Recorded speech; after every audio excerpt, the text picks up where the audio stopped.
Victoria. Thank you, Madam Speaker.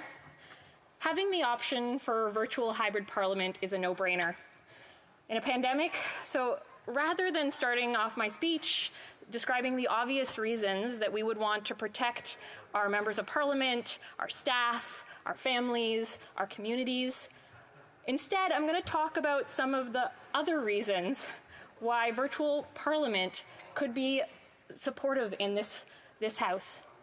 I'm a MP who represents the beautiful riding of Victoria in British Columbia. I'm also a new mom to the light of my life, my daughter Alora. She is 7 months old. And from door to door, our commute is about 10 hours. So there are no direct flights. Mostly we're lucky to take 2 flights, but the past few planes have been 3 in a row. Traveling back and forth with a 7-month-old, it isn't easy. In the past few months, she has been on 12 different planes, and in normal times, that would be exhausting. But in a pandemic, it is also nerve-wracking. And beyond the big worry that flying here might put her at risk, I've also been thinking about what happens when she gets a cold. Last month, she got a really bad cold, and then my partner got it, and I got it, and we were coughing for about 2 weeks straight. And luckily, we got multiple COVID tests that were negative, but we still wouldn't have been able to get on a plane to fly here if we didn't needed to because we were still symptomatic. And anyone who has raised little ones know that they are constantly getting runny noses, they're constantly getting coughs, they're constantly getting mild fevers. Also, their immune systems are still developing, and babies who are teething often will get fevers. Alora just got her 2 front teeth. They're just starting to come in. And if she gets a fever, we can't fly. We would be stuck in Victoria, far across the country, on Vancouver Island. And so virtual parliament for me means that I could still work, even if I'm stuck in Victoria. Unable to fly because she's still breastfeeding and she's caught a mild cold or has a teething fever. And that's now. When I was pregnant this past year, if it hadn't been for virtual parliament, I would not have been able to come to work for months in the later part of my pregnancy when I wasn't able to fly. And instead, I was able to continue working into my 9th month of pregnancy. And not every woman wants to do that, but every woman deserves the choice. Women deserve the choice to participate.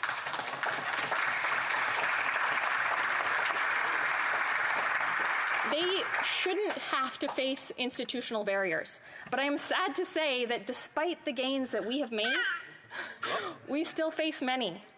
And the vast majority of the members of parliament here are men.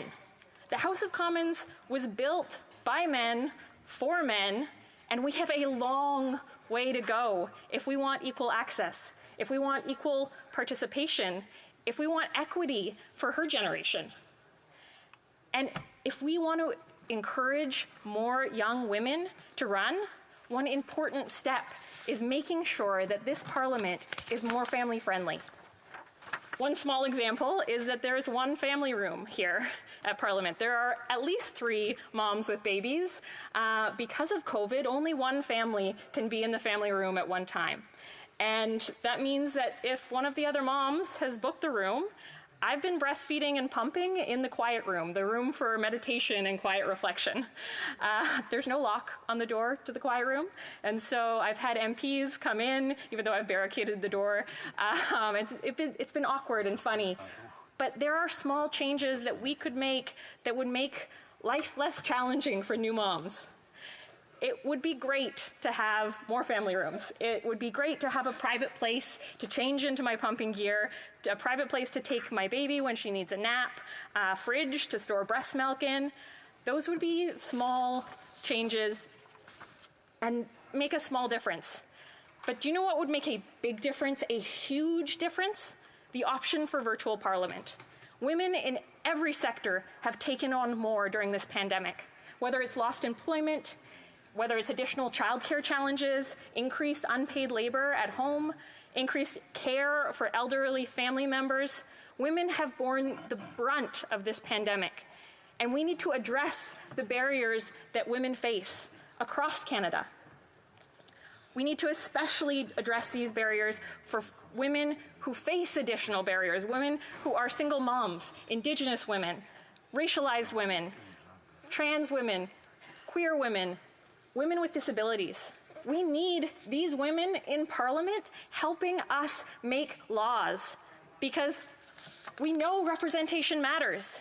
And it's not guaranteed, but people who have lived experience of barriers are much more likely to fight to reduce those barriers.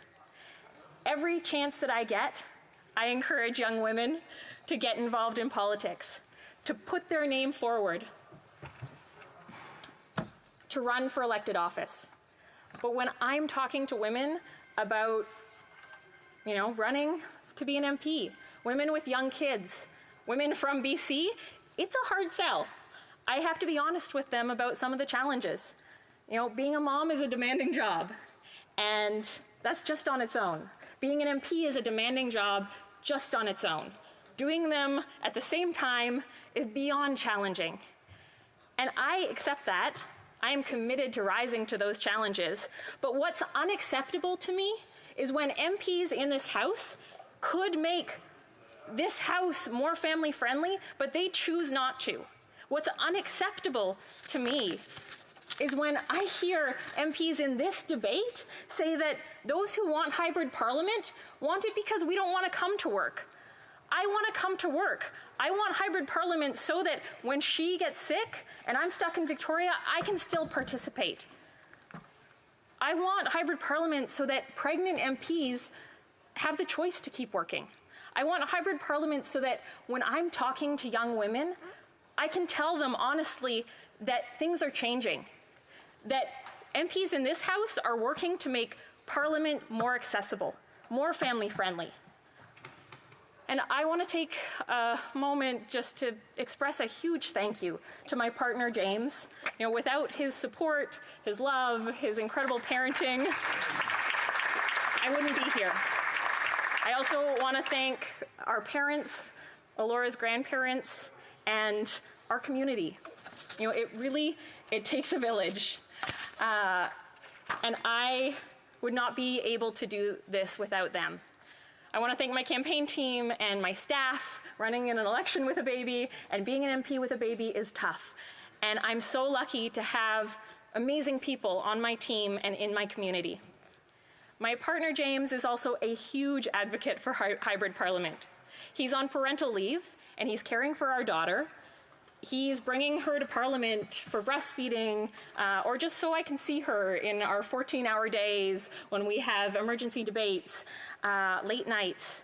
He wants hybrid Parliament because it would give us maybe a bit more time in Victoria.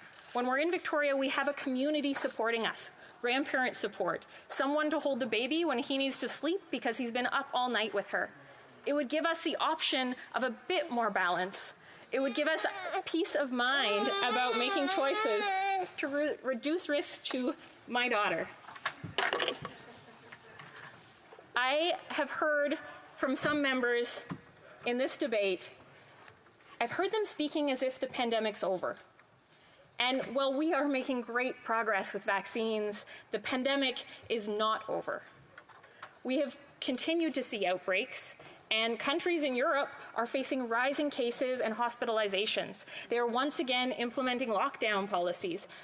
Having hybrid parliament right now in place would ensure that whatever happens in the coming weeks, in the coming months, Parliament can continue to function. The pandemic has had devastating impacts. COVID-19 has killed around 30,000 people here in Canada, 5 million people around the world. And we should all pause and reflect on these victims and reflect on how we can work together to take every measure possible to end this pandemic. This motion is a continuation of the measures that have already collectively been taken by members of Parliament, measures that were taken unanimously because we all understood that we are in a public health emergency. It is the right thing to do to keep everyone safe. to protect not just members of Parliament, but their families and staff and the employees here on Parliament Hill, and to protect the communities that we go home to. Without hybrid Parliament, someone who might have symptoms of COVID or test positive or need to quarantine will not have the chance to bring concerns forward. I'm worried that without hybrid Parliament, they may be tempted to show up anyway and put other MPs at risk, put their I'm sorry, but the member is out of time, and I really gave you a little extra there. The honourable member for Kildonan St. Paul.